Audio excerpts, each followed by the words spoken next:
पानसेमल के समीप धार्मिक अनुष्ठानों में अग्रणी रहने वाले ग्राम दोंदवाड़ा में श्रीराम कथा ज्ञान यज्ञ का आयोजन 27 जनवरी से 4 फरवरी तक प्रवाहित हो रहा है। कथा श्री महात्मा ज्योतिबा फूले मंगल भवन में की जा रही है। श्रीराम कथा श्री विश्वेश्वर आश्रम के पप्पू परमेश्वर नंद महाराज के मुख्य सानिध्य में आयोजित किया जा रहा है। कथा का वाचन विश्व मंगल सेवा संस्थान जयपुर राजस्थान के इष्ट मंडल मोहन महाराज के मुखारविंद से प्रवाहित की जा रही है। कथा में व्यापिष्ट से महाराज द्वारा मर्यादा पुरुषोत्तम श्री राम भगवान का जीवन चरित्र की महात्मा धर्मपरायणता का बखान किया जा रहा है, जिसमें मुख्य रूप से श्री राम के जन्म से लेकर संपूर्ण जीवन काल की मंगल गाथा श्रोताओं को श्रवण कराई जा रही है। श्री राम भगवान द्वारा समाज धर्म परिवार के प्रति अपनी प्रदीप्तता से सबके कल्याण का मार्ग कैसे प्रसन्न हो, इसका अर्थ कथा के माध्यम में समझाने का प्रयास कथावाचक अपनी कथा में श्रोताओं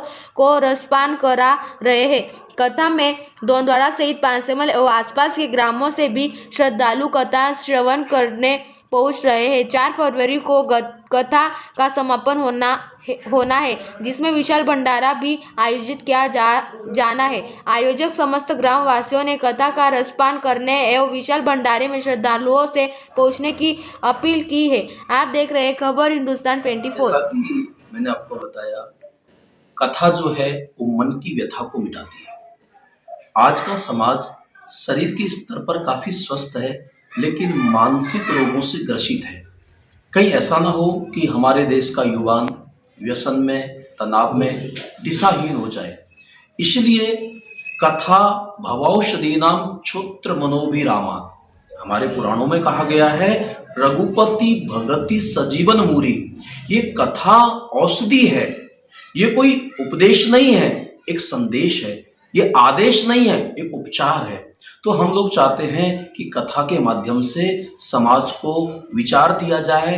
विचार से कर्म होता है, और कर्म अच्छे होंगे तो उन कर्मों के चलते हमारे समाज का, राष्ट्र का और पूरी मानवता। आज भगवान श्री राम की कथा का ये 7वां दिन था, और अनेक प्रसंगों को हमने गाया।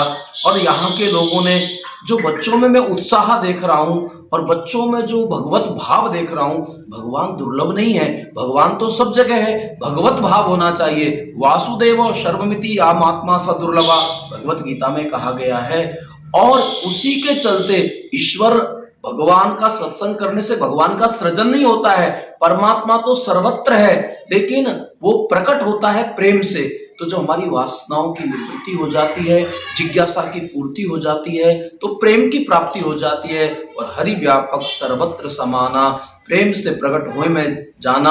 और हमारा यही संदेश है कि मेरे भाई बहन, आप है ना, अपने लक्ष्य को निर्धारित करो, अपने लक्ष्य को पहचानो, उसको प्राप्त करो। व्यसन में, फैशन में आप किसी को प्रभावित करने के बजाय राष्ट्र को प्रकाशित करो। राष्ट्र को अच्छे लोगों की बहुत आवश्यकता है। और कथा के माध्यम से हम बार बार समाज को यही चेतावनी देते हैं, यही समझाना चाहते हैं, सामाजिक सौहार्द बढ़ना चाहिए। हम लोग कभी भी किसी को छोटा ना समझे, प्राणी मात्र से प्रेम करें, इससे बढ़कर कोई पुण्य नहीं हो सकता है। हम किसी से घृणा करें, इससे बढ़कर कोई पाप नहीं हो सकता है। और पुण्य और पाप दोनों से ऊपर उठ के जी लेना जीवन मुक्ति है, जो इसी जीवन में संभव है। भगवान ने हमको मानव शरीर दिया है, तो हमें चाहिए कि हम अपने मानव कर्तव्य कर्मों का पालन करते हुए राष्ट्र का निर्माण करके और भारत को विश्व गुरु बनाने में अपना योगदान दें।